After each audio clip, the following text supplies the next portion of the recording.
What else has changed over the last couple of years?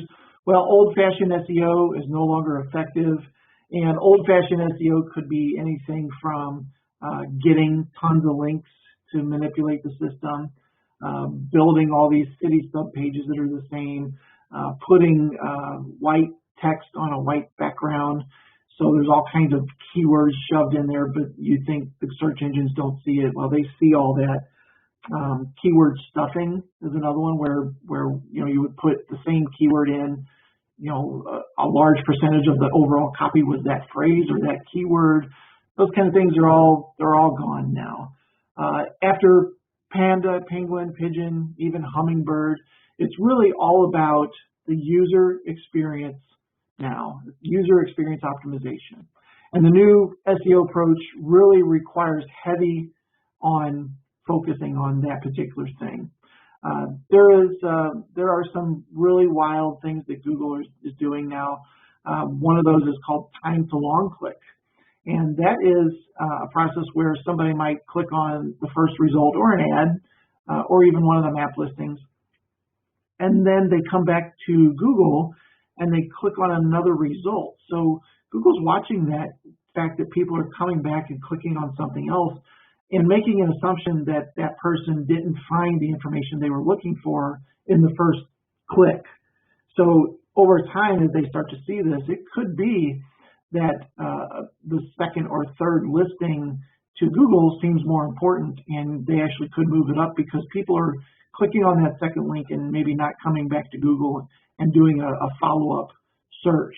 So they're assuming that that person found the information they were looking for there. So, along with that comes the user experience. The easier your website is to navigate, easier it is to find things, the longer they stay on your site, the better you're going to be, and you're probably going to start ranking a little bit higher. So some of the new ranking factors include click-through rate, which we kind of just talked about. How many people are clicking through to your result in the search engines, even if it's the 5th or the 8th result or it's a page 2 result. If people are clicking through on that and you've got some well-optimized content after they click on it, Google's paying attention to that. They're also paying attention to scroll rate. When somebody actually comes to your site, are they scrolling down? Are they consuming that content? Or are they just coming to the page and bouncing, clicking the back button right away? It's really important to have good information, not too much information where it's overwhelming, and then the design so it's easy for humans to process and take in. So one of the big things we see with blogs is these 10 paragraphs that are just words after words after words, and they're not broken up. There's no headings, there's no pictures, nothing's broken up. Things like that can really affect really the overall time that somebody stays on your site. So that's another thing. Time on page is a big deal as well.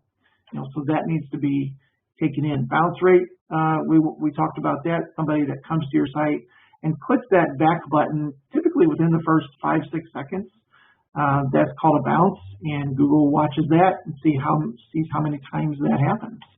And then lastly, the number of citations, and citation, review, links, all of these things related to other websites pointing back to your business or your website.